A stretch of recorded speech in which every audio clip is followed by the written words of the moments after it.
పచ్చదోమ నివారణ పద్ధతులు పూర్తి వివరాలను తెలుగులో తెలుసుకుందాం. మా వీడియోస్ మీకు నచ్చినట్లయితే లైక్ చేయండి, సబ్స్క్రైబ్ చేయండి, పక్కన ఉన్న గంట సింబల్ని యాక్టివేట్ చేసుకోండి. దీనివల్ల మేము చేసే ప్రతి వీడియో మీకు నోటిఫికేషన్ ద్వారా వస్తుంది. ఈ పచ్చదోమని ఇంగ్లీష్లో జాసిడ్స్ అని పిలుస్తారు. పచ్చదోమ అనేది దాదాపు అన్ని రకాల పంటల్లోనే వస్తుంది. ఉదాహరణకి వరి, పచ్చిమిర్చి, మినుములు, కొబ్బరి, పత్తి, కోకో, అదేవిధంగా పుచ్చ, కాకర, బీర, వంకాయ, బెండ, టమాటా, చిక్కుడు, క్యాప్సికమ్, ఉల్లి, టమాటా, అదేవిధంగా పండ్ల జాతిలోకి వచ్చేటప్పటికి అరటి, బొప్పాయి, జామ ఇలా చెప్పుకుంటూ పోతే దాదాపుగా అన్ని రకాల పంటలపై ఈ పచ్చదోమ యొక్క ఉధృతి అనేది ఎక్కువగా ఉంటుంది. ఈ పచ్చదోమ యొక్క జీవిత చక్రం కనుక చూసుకున్నట్లయితే ఒక్కొక్క పచ్చదోమ కనీసం 20 నుంచి 25 గుడ్లు వరకు పెడతాయి. పచ్చదోమ ఆకు కింది భాగంలో గుడ్లు పెట్టడం జరుగుతుంది. ఈ ఆకు కింది భాగంలో గుడ్లు పెట్టిన తర్వాత అవి లార్వా దశలోకి మారిన తర్వాత ఆ లార్వాలు అంటే కంటికి కనిపించని చిన్న సన్నటి లార్వాల్లా ఉంటాయి. అవి కలగజేసే నష్టం అనేది ఎక్కువగా ఉంటుంది. పచ్చదోమకు చేసే నష్టం కంటే లార్వాలే ఎక్కువ నష్టాన్ని కలగజేస్తుంది. సాధారణంగా పచ్చదోమ అనేది ఎండలు ఎక్కువగా ఉన్నప్పుడు వీటి యొక్క ఉధృతి అనేది ఎక్కువగా ఉంటుంది. అదేవిధంగా ఈ పచ్చదోమ యొక్క గుడ్లు అనేవి వర్షాలు ఎక్కువ పడే టైంలో లేదా వాతావరణం చల్లగా ఉండేటప్పుడు ఈ గుడ్లు అనేవి ఎక్కువ పెట్టడానికి అవకాశం ఉంటుంది. పచ్చదోమ కానీ వాటి యొక్క లార్వాలు కానీ ఈ రసాన్ని పీల్చిన తర్వాత ఆకులు పసుపు రంగు వర్ణంలో ఇప్పుడు చూపిస్తున్న ఇమేజ్లో లాగా ఆకులు అనేవి పసుపచ్చ రంగులో మారడం జరుగుతుంది. అవి కూడా ఆకులు చుట్టూ వెంబడి అంచుల వెంబడి పసుపు రంగు లాగా రావటం క్రమేపీ చిన్న చిన్న మచ్చల్లా రావటాన్ని మనం గమనించవచ్చు. మచ్చలు అనేవి గోధుమ రంగు మచ్చల్లాగా మారి ఆకులు పూర్తిగా ఎండిపోయి రాలిపోవడానికి అవకాశం ఉంటుంది. ఇలా మొక్కలు అనేవి పచ్చదనాన్ని పూర్తిగా కోల్పోవడాన్ని మనం గమనించవచ్చు.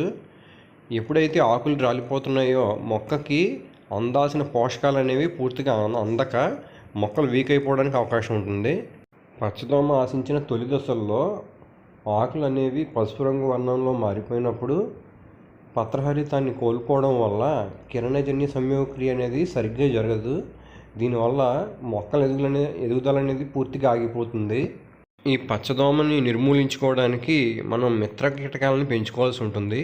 మిత్ర కీటకాలను పెంచడం అంటే ప్రత్యేకంగా వాటిని ఏం పెంచాల్సిన అవసరం ఉండదు. ఎప్పుడైతే మనం రసాయన మందులు తక్కువ వాడతామో ఆటోమేటిక్గా అక్కడ ఆ పొలాల్లో మిత్ర కీటకాలు అనేవి ఉంటాయి.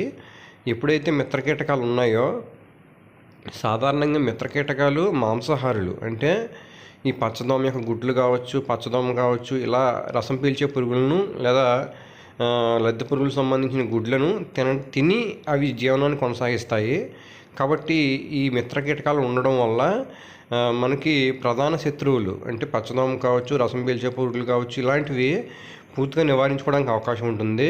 ఈ మిత్ర కీటకాల్లో ముఖ్యంగా సాలీడు, అదేవిధంగా అక్షింతల పురుగులు, తూనీగలు, గొల్లపామ ఇలాంటి మిత్ర కీటకాలు ఉండడం వల్ల ప్రధాన శత్రు కీటకాలు అంటే ఈ తెల్లదోమ కావచ్చు, ఇతర పచ్చదోమలు కావచ్చు, ఈ త్రిప్స్ కావచ్చు, ఇలాంటి వాటిని మనం పూర్తిగా నివారించుకోవడానికి అవకాశం ఉంటుంది. అదేవిధంగా ఈ మిత్ర కీటకాలు అనేవి ఎవరి పొలాల్లో ఎక్కువగా ఉంటాయని చూసుకున్నట్లయితే సేంద్రీయ వ్యవసాయం కానీ, న్యాచురల్ వ్యవసాయం కానీ అంటే ప్రకృతి వ్యవసాయం కానీ, సేంద్రీయ వ్యవసాయం కానీ చేసే వాళ్ళ పంటల్లో ఈ మిత్ర కీటకాలు ఎక్కువ కనిపిస్తూ ఉంటాయి. అదేవిధంగా కెమికల్ ఫార్మింగ్ చేసేవాళ్ళు కూడా ఈ మిత్ర కీటకాలు కనిపిస్తాయి. కానీ ఈ మిత్ర కీటకాలకి ఇబ్బంది కలగని రసాయన మందులు ఏవైతే వాడుకుంటామో వాటి వల్ల మాత్రమే ఇవి కనిపిస్తాయి. అదే సాధారణ రసాయన మందులు వాడినట్లయితే మిత్ర కీటకాలు కూడా చనిపోవడానికి అవకాశం ఉంటుంది. ఎప్పుడైతే మిత్ర కీటకాలు మన పొలాల్లో ఉంటాయో ఈ శత్రు కీటకాలను చాలా వరకు తగ్గించుకోవడానికి అవకాశం ఉంటుంది. అదేవిధంగా ఈ తెల్లదోమను నివారించుకోవడానికి లేదా రసం పీల్చే పురుగులను నివారించుకోవడానికి లేదా లద్దె పురుగులకు సంబంధించిన పురుగులను కూడా నివారించుకోవడానికి ఈ బంతి పువ్వులు లేదా ఉల్లి పంట మనం వీటిని బార్డర్ క్రాప్స్ కింద వేసుకున్నట్లయితే మనకి ఈ పురుగులు తెల్లదోమ కావచ్చు, పచ్చదోమ కావచ్చు, రసం పీల్చే పురుగులు కావచ్చు, వీటిని చాలా వరకు నివారించుకోవచ్చు. ఎందుకంటే ఈ ఎర్ర పంటలు ఎప్పుడైతే ఉంటాయో ముందు వీటిపై వచ్చి వీటిపై ఆశించడానికి అవకాశం ఉంటుంది. అంటే ప్రధాన పొలంలో రాకోకుండా ముందు ఈ బంతి కానీ ఉల్లి పంటలపై రావడాన్ని మనం గమనించవచ్చు. ఎప్పుడైతే వీటి మీద ఉధృతి ఎక్కువగా ఉందని తెలుస్తుందో అప్పుడు మనం సరైన సస్యరక్షణ చర్యలు తీసుకున్నట్లయితే ఈ తెల్లదోమని లేదా పచ్చదోమని లేదా రసం పీల్చే పురుగులని పూర్తిగా నివారించుకోవడానికి అవకాశం ఉంటుంది. అదేవిధంగా ఈ పచ్చదోమని తొలి దశలను నిర్మూలించుకోవడానికి పసుపు రంగు జిగురొట్టలు అనేవి చాలా బాగా ఉపయోగపడతాయి. ఎకరానికి ఇవి కనీసం 30 కనుక మనం పెట్టుకున్నట్లయితే తొలి దశలో వచ్చే ఈ పచ్చదోమని పూర్తిగా నివారించుకోవడానికి అవకాశం ఉంటుంది. అదేవిధంగా ఈ పచ్చదోమని నిర్మూలించుకోవడానికి లేదా పచ్చదోమ యొక్క గుడ్లను నాశనం చేయడానికి వేప నూనె అనేది చాలా బాగా ఉపయోగపడుతుంది. ఈ వేప నూనెని లీటర్ నీటికి 5 ml కలుపుకొని స్ప్రే చేసుకున్నట్లయితే మంచి ఫలితాన్ని గమనించవచ్చు. ఈ వేప నూనె ఎమల్సిఫికేషన్ చేసుకున్న తర్వాత వాడుకోవాల్సి ఉంటుంది.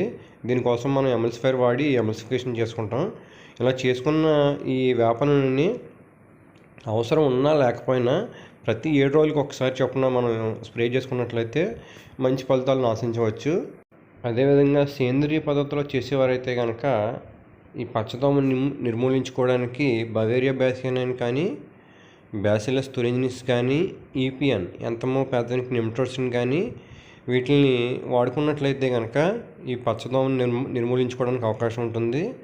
దీనిని లీటర్ నీటికి 5 ml కలుపుకొని అవసరం ఉన్నా లేకపోయినా సరే ప్రతి 10 రోజులకు ఒకసారి కనుక మనం స్ప్రే చేసుకున్నట్లయితే కనుక ఎలాంటి రసం పీల్చే పురుగులను రానివ్వకుండా మనం ముందస్తు జాగ్రత్తగా కాపాడుకోవడానికి అవకాశం ఉంటుంది. అదే రసాయనిక వ్యవసాయం చేసేవారైతే కనుక ఎస్టిమాప్రైడ్ 20% ఎస్పీ ఫార్ములాలో దొరుకుతుంది. దీనిని లీటర్ నీటికి 1 గ్రామ్ కలుపుకొని స్ప్రే చేసుకున్నట్లయితే మంచి ఫలితాలను ఆశించవచ్చు. దీంట్లో ఎమిసిఫికేషన్ చేసిన వేప నూనెని అదేవిధంగా స్ప్రెడర్ని కలిపి స్ప్రే చేసినట్లయితే విడిగా ఓన్లీ ఎస్టిమాప్రైడ్ని చేయడం కంటే ఇలా వేప నూనెని స్ప్రెడర్ని కలిపి చేసిన దానికి ఎక్కువ ఫలితాన్ని మనం గమనించవచ్చు. అదేవిధంగా ఈ పచ్చదోమను నిర్మూలించుకోవడానికి మరొక మందు కనుక చూసుకున్నట్లయితే పోలో అనే మందు ఉంటుంది. దీంట్లో డైఫెనియూరాన్ ఈ మందు కనుక మనం స్ప్రే చేసుకున్నట్లయితే మంచి ఫలితాలను ఆశించవచ్చు. దీన్ని లీటర్ నీటికి 1 గ్రామ్ కలుపుకోవాల్సి ఉంటుంది. దీంతో ఎమల్సిఫికేషన్ చేసిన వేప నూనెను స్ప్రెడర్ని కూడా కలిసి స్ప్రే చేస్తే మంచి ఫలితాలను ఆశించవచ్చు.